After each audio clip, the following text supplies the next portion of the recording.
Assalamualaikum warahmatullahi wabarakatuh. Hai guys, terima kasih ya sudah nonton lagi channel aku. Pada video ini kita akan lanjut lagi bahas proses manajemen part 6, yaitu mengenai prioritas alternatif pemecahan masalah atau decision making. Sebelum kita mulai videonya, bagi teman-teman jangan lupa subscribe dulu channel aku agar aku tambah semangat buat video-video selanjutnya.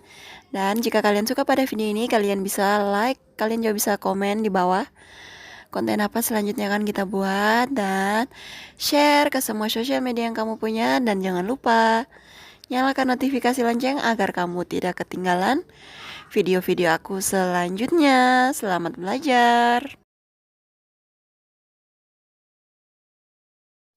Definisi: pengambilan keputusan adalah pemilihan satu atau lebih alternatif dari beberapa alternatif yang tersedia untuk dilaksanakan dalam rangka mencapai tujuan tertentu, atau proses memilih alternatif terbaik dari beberapa alternatif yang ada. Yang perlu diperhatikan dalam pengambilan keputusan yaitu pertama, adanya uraian atau deskripsi tujuan yang jelas. Kedua, adanya uraian tentang alternatif yang tersedia untuk mencapai tujuan tersebut. Ketiga, informasi tentang konsekuensi masing-masing alternatif tersebut. Jenis-jenis pengambilan keputusan.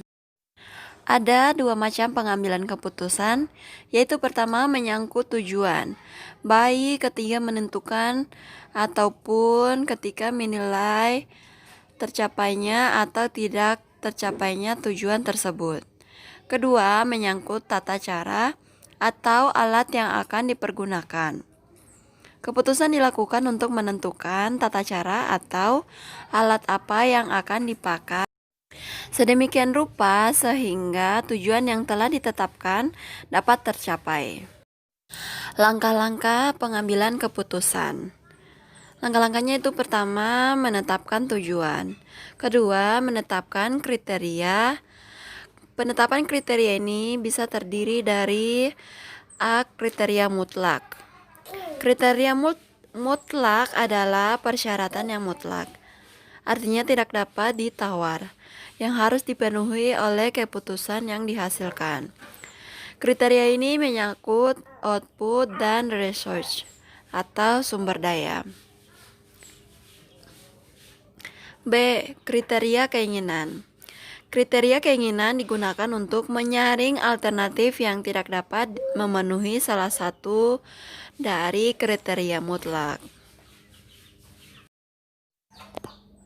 Hal-hal yang harus dipertimbangkan dalam pengambilan keputusan yaitu pertama, relevansi, kedua, efektivitas, ketiga, relative cost, keempat, technical viabilitas, dan kelima, hambatan. Dan hal-hal yang mendukung dari pengambilan keputusan yaitu pertama, scoring, kedua, penentuan keputusan sementara, ketiga, konsekuensi, dan keempat itu keputusan tetap. Pendekatan dalam pengambilan keputusan. Pendekatan yang digunakan pada video ini dalam pengambilan keputusan yaitu menggunakan pendekatan KEARL atau CARL. Definisi dari CARL ini adalah merupakan suatu cara untuk menentukan prioritas masalah jika data yang tersedia adalah data kualitatif. Pendekatan CARL ini dilakukan dengan menentukan skor tertinggi atas kriteria tertentu. Misalnya itu capability, accessibility, readiness, dan leverage. Semakin besar skor, maka semakin besar masalahnya, sehingga semakin tinggi letak pada urutan prioritas. Kapan metode CARL ini digunakan? Metode CARL digunakan bila pelaksana program masih mempunyai keterbatasan atau belum siap dalam menyelesaikan masalah. Penggunaan metode ini menekankan pada kemampuan pelaksana program. Kelebihan dan kekurangan dari penggunaan metode CARL ini yaitu kelebihannya, dengan adanya CARL ini masalah yang relatif banyak bisa ditentukan peringkat atas masing-masing masalah tersebut, sehingga bisa diperoleh prioritas masalahnya.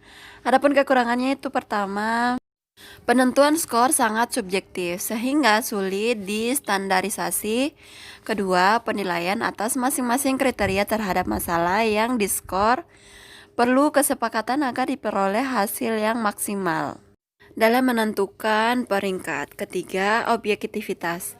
Hasil peringkat masalah kurang bisa dipertanggungjawabkan karena penentuan skor atas kriteria yang ada subjektif sifatnya.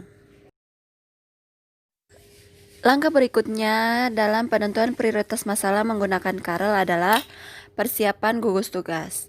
Lakukan pembagian pekerjaan atau tugas sebelum pertemuan dimulai. Tentukan siapa yang menjadi pimpinan proses Karel, siapa yang menulis di flipchart, siapa yang melakukan pencatatan scoring dan menghitung hasilnya untuk menentukan ranking, dan siapa yang membacakan hasilnya. Persiapan yang kedua adalah persiapan ruangan pertemuan. Pilih dan atur ruang pertemuan. Ruang pertemuan yang dipilih hendaknya cukup luas dan nyaman. Meja dan tempat duduk diatur seperti huruf U yang terbuka ujungnya, di mana pada ujung meja yang terbuka ditempatkan flipchart atau papan tulis atau whiteboard. Persiapan selanjutnya yaitu persiapan sarana atau peralatan. Sarana atau peralatan yang diperlukan antara lain, pertama, absensi, kedua, papan tulis beserta spidol, ketiga itu alat tulis di masing-masing meja untuk para peserta, dan yang keempat yaitu kalkulator jika diperlukan. Kemudian yang akan kita bahas yaitu mengenai peserta yang akan dilibatkan dalam pertemuan tersebut. Tentukan siapa saja orang yang akan diundang atau dilibatkan dalam pertemuan untuk melaksanakan Karel ini. Pertama, untuk tingkat Dinkes kabupaten yang harus dilibatkan, misalnya seperti kepala bidangnya kah. Kemudian yang kedua, untuk tingkat puskesmas yang harus dilibatkan, misalnya kepala puskesmas atau dokter umum, bisa juga bidan atau perawat. Untuk jumlah pesertanya biasanya terdiri dari 4 sampai 7 orang. Adapun data yang harus disediakan dalam pelaksanaan Karel ini adalah hasil analisis situasi, kedua informasi sumber daya yang dimiliki, dan yang ketiga itu dokumen kebijakan yang berlaku. Langkah-langkah kegiatan Karel. Langkah 1 yaitu pemberian skor pada masing-masing masalah dan perhitungan hasilnya. Pertama itu tulis atau daftarkan masalah yang didapat dari kegiatan analisis situasi dan letakkan pada lembar papan tulis. Kedua, tentukan skor atau nilai yang akan diberikan pada setiap masalah yang berdasarkan kesepakatan yang telah disepakati bersama. Misalnya, telah disepakati bahwa nilai akan diberikan itu nilainya 1 sampai 5. Dengan ketentuan 1 itu sangat tidak menjadi masalah, 2 artinya tidak menjadi masalah, 3 artinya cukup menjadi masalah, 4 artinya sangat menjadi masalah, dan 5 artinya sangat menjadi masalah. Berikan skor atau nilai untuk setiap alternatif masalah berdasarkan kriteria Karel. Untuk lebih jelasnya, mari kita simak contoh berikut. Misalnya masalah yang kita angkat itu mutu pelayanan BP rendah, kedua perilaku PHB sangat rendah, dan ketiga perhatian keluarga ibu hamil rendah. Setelah ditentukan masalahnya, maka kita bisa kasih skor berdasarkan indikator-indikator Karel. Setelah diberi nilai sesuai dengan indikator-indikator tadi, lalu setelah diberi nilai maka kita bisa kalikan. Jadi masalah yang memiliki skor tertinggi, masalah tersebut bisa kita kategorikan sebagai prioritas masalah yang harus kita selesaikan terlebih dahulu. Dan jika skornya rendah, berarti masalah tersebut belum menjadi prioritas masalah. Langkah kedua dalam penentuan prioritas masalah yaitu Berdasarkan hasil ranking, urutkan masalah menurut prioritasnya berdasarkan hasil yang telah diperoleh pada langkah 2. Jadi berdasarkan contohnya tadi, urutan prioritas masalahnya adalah pertama itu rendahnya mutu pelayanan BP, karena berdasarkan hasil perhitungan tadi, masalah tersebut menjadi atau memiliki poin yang paling tinggi. Yang kedua itu perhatian keluarga pada ibu hamil rendah, memiliki skor kedua. Dan yang ketiga itu perilaku PHBS.